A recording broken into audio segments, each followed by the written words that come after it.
Benjamin Mendy has been found not guilty, so, obviously, the hate and vitriol machine of the internet kicked itself into top gear and most of the hate was thrown at the women who were involved in Mendy's trial.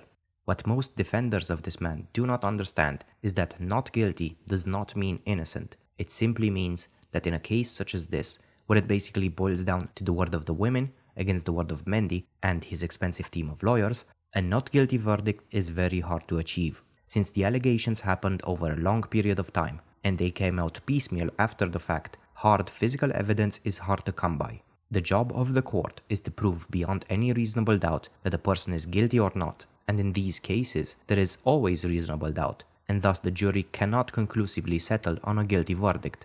The facts remain, however. Multiple women have described the atmosphere at Mendy's house, where their phones were taken away and where Mendy, on home turf, felt bold enough to force himself upon these women until they told him to stop, with him maintaining that he did in fact stop. On his side, he has repeatedly stated that it is so easy for him to attract women, bragging about how his status and wealth enable him to have thousands of partners.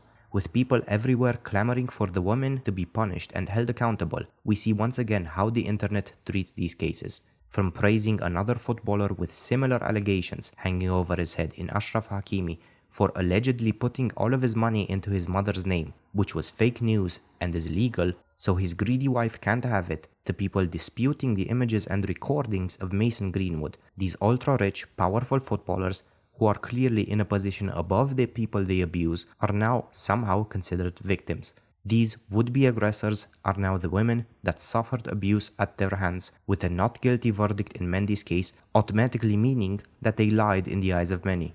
Well, let me tell you, it doesn't exactly work that way. If the man was found not guilty, it does not mean that the allegations aren't founded in reality. It just means they can't be proven in a court of law, as once again, it's their word against his. But there is another sort of court, the moral court, the court of public opinion. And in there, Benjamin Mendy still has to face the fact that several women have come out and spoken against him, and he held relations with a 17-year-old girl, a child basically, with these women having no incentive for lying about these things. All of the internet's state-loving inceldom is focusing on false allegations, when no sane person would put themselves through the ordeal of a trial where their whole life is put on display. What do they stand to gain by lying?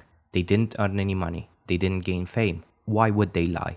And sure, maybe one deranged person would lie, but in this case several women brought on the same allegations against him. Most worryingly, however, is the outpour of support from his footballer colleagues, most notably Memphis Depay, in a post which was liked and shared by hundreds of professional footballers. And to that I only have to say, where was this outpour when just a few days earlier Dele Alli shared one of the most gruesome and tragic stories I have witnessed in a long time.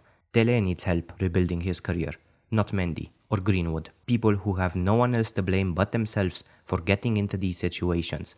Nobody forced Mason to beat the daylight out of his girlfriend, and nobody forced Mendy to force himself on these women. This has been a very hastily written rant by me, and I would like to hear your thoughts in the comments. Just please try and keep it civil.